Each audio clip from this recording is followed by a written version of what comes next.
Hi, and welcome back to this special edition of Inside Leesburg. If you're just joining us, we're taking a special look at the Mote house. And right now we're going to be taking a historical perspective on this property. And the key person when it comes to history in Leesburg is, of course, Gloria Ann Foss from the Leesburg Heritage Society. Thank you for joining us. Well, thank you for inviting me. You know, you have so much information about Leesburg, and we're going to basically focus on the Mote house today. But this house, 126 years old, has survived hurricanes. It's survived the Florida sun. It survived a move from Main Street to Magnolia. And I just have to ask you in the sense of what's going through your mind right now, because I know this property was very special to you. Well, I can't really tell you why I feel the way I do, but it's kind of a private thought. But I'm just very distressed, you know, that this happened to the house. I don't think it was ever restored to hold a business or a family. It was modified, grandfathered when it was modified, so it didn't have as much strength in the whole setup as it might have had if it was done for a business or a family. Right. Well, tell folks in the sense of, because there's actually, the home was built in 1892. Yes. Okay, and it was made for the mayor at the time, Mayor Mote. Right. For $9,000. Yes, for $9,000. Can you imagine that huge house? It's beautiful, with the tower and the everything. Victorian style home. I mean, it's gorgeous. It was the icon. It was the image, as Sandy Moore said, our Leesburg Chamber, the executive director, said it was like the icon image of Leesburg. It was now. Once it was moved, it was our very special place. And not to have it anymore makes me very sad, of course. Now, at one point, your offices were located at the Mote house, correct? No. Oh, but you guys overlooked it. You overlooked it. We did. Well, the city sort of smiled on us, and when Rick Reed came about 15 years ago, he thought he should have it open for tours. So he did for 5 years, and then he left, and I've been there about 10 years, and we were giving tours all that time. And, you know, I thought it was a good idea. People came, and the city rented it for parties, weddings, and various events. But it wasn't daily. It was like maybe once a week or something little, maybe once every other week. But it was available for the citizens of Leesburg to use, and that was nice. It was really nice to see it as a welcome center, as sort of a center hub for the community to gather from, like you said, weddings, fish fries, beast feasts, and of course veterans events. So it really was a special place, and so kind of concerned. I'm sure the whole city is concerned on what the next steps are going to be, and we should learn more here as they do more investigation on the property. But you know so much history about Leesburg and so much about the Mote house. Let's go back into the vault here. Let's go back many years. I mean, we have this image behind us. I'm glad you used that one. Yes, quickly. What this image? When was this taken? Is that the home on Magnolia or on Main Street? You believe? Oh no, that's Main Street. That was Main Street. And Leesburg. This was Euclid right there. And these roads were sand. They weren't paved yet. Okay. And it could have been, it was a postcard.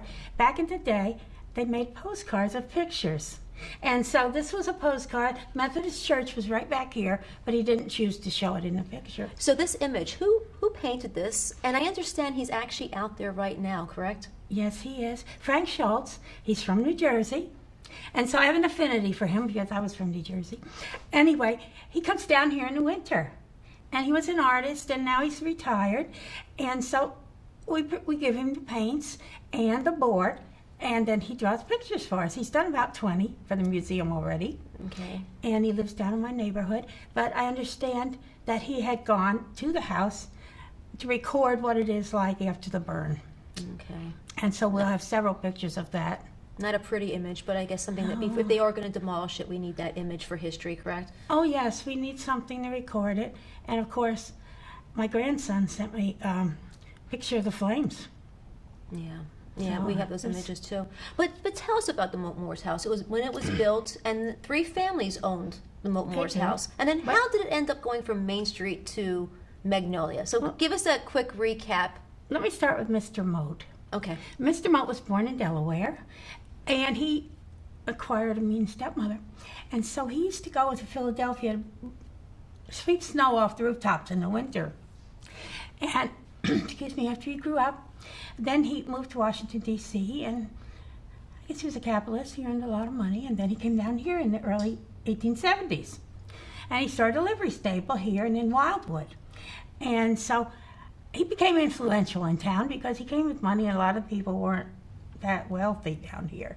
You know, a lot of them came in under the Armed Occupation Act, and after that, where you got land for $1 an acre and stuff like that. So he came in as a wealthy man, and so eventually, you know, he built up his reputation.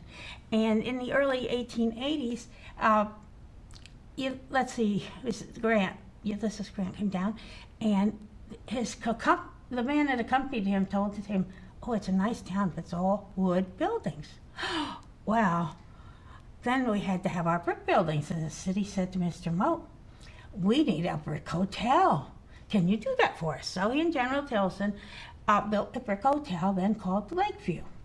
And then he wanted to build a building where he could bring in entertainment, vaudeville, and stuff like that. And so they said, "Okay, you can have this block where the Sumter County Courthouse once stood, Okay. and build your building." So he built what's now known as the Opera House. Okay. Yes, and so it's been there since 1890. Okay. So another old building. Okay. Before that, we had several bricks built, and what was called the brick era. Okay. And so he had his room upstairs, and it's currently rented out for receptions and things, where he had his vaudeville and entertainment. He had offices of professionals on the second floor, and he had shops on the first floor. Okay. And so he said, "Okay, what next?" Well, they built a house.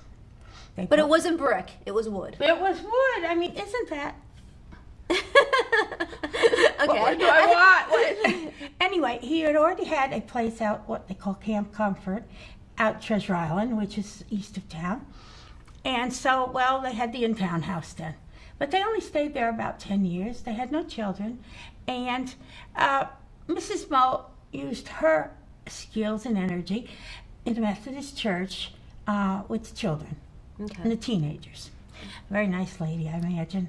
And of course, Mr. Mote probably was very nice also.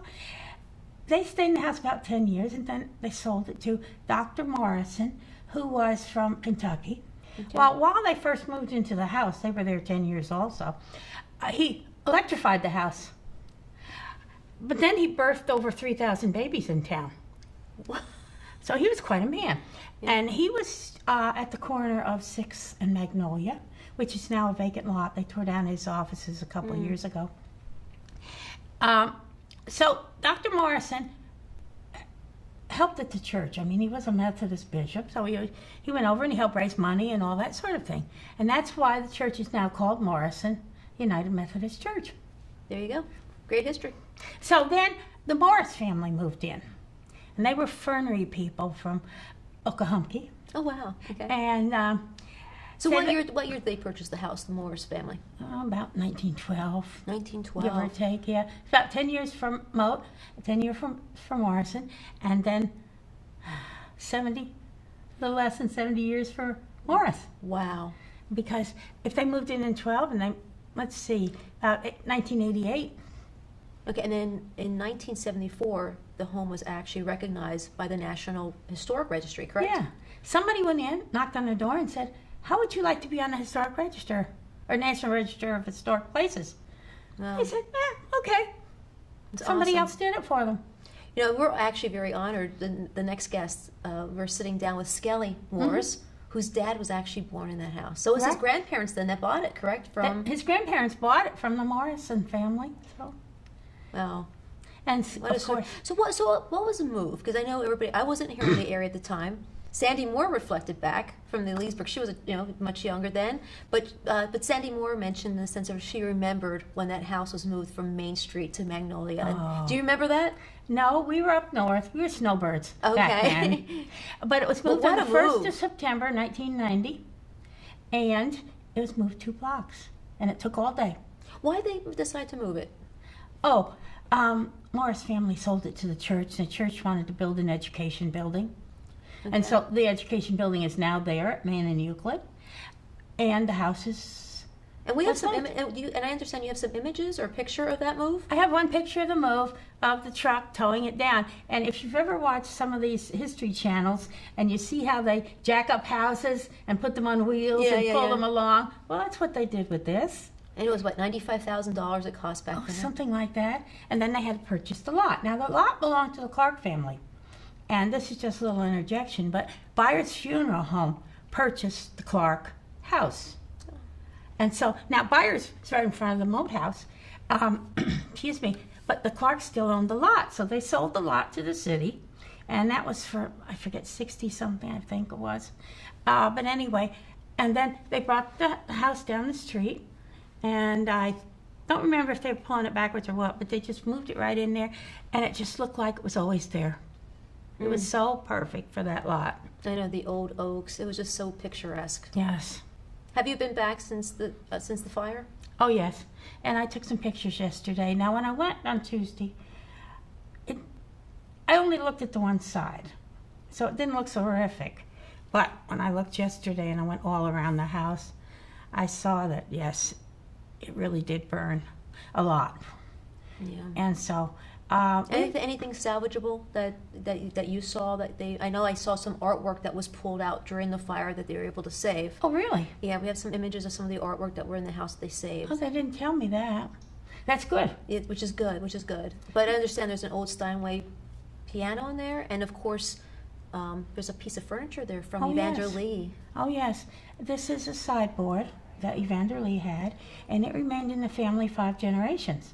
And of course, for folks that might be newcomers to Leesburg or tuning in from folks visiting, Evander Lee, Leesburg, correct? Yes. Yes, he was not our first pioneer, but he was the one that settled the town, opened the first store, that kind of thing. Before that, they were farmers, and 5 people per square mile, something like that. So when Evander came, and he came with some other of his family, and so they sort of just settled in. And of course, the Stivenders were also part of the Lee family. Mrs. Stivender, who built one of the first hotels, was Lee. Well, all I could say is I'm so excited that you actually are creating some sort of program that folks could actually walk down Main Street and take a real life tour of what was then and what is now. What is now? It has the name of what is now. Well, that changes daily, of course. That was then, this is now. But the picture, there'll be a picture and a description of what was then. I love it. And the name of what's now, and you can see what's in front of you. And of course, many of our buildings were built before 1926 downtown. Many. Well. Penny's came in, Woolworths came in, ripped out 2 old buildings. And of course, now the college is here, which really benefits Leesburg. They are restoring some of our old buildings. Which is great. Thank you so much for joining us. I really do appreciate your insight on the Mote Moore's house, the history of Leesburg. I know we could sit here and probably chat for hours. Oh, yes. But if folks do want some more information about the history of Leesburg or visit the museum, how can they find out more? Well, they can go to leesburgheritagesociety.org, and that's our website. Very good. I've been to your museum. It's awesome. It's a real treat. You guys did a great job. Before I let you go, I want you to share a memory, an image of the Mote Moore's house, and what image stays in your minds and will always be in your minds. Oh, golly. There's so many. Well, just showing people or telling people about what is there. We had so many gifts when the house was first restored, up until 3 or 4 years ago. We had so many gifts to the house, as far as artifacts go, that is, and so many of them are now lost. But I won't forget, all these generous people, and especially Betty Poundball, who did so much for us. And she's passed away now, but she did so much for the house. And when we come back, we're sitting down with Skelly Morse, one of the last generations from the Mote Moore's house. Don't touch that dial. It was something that all of Leesburg could be proud of. That's Leesburg's loss.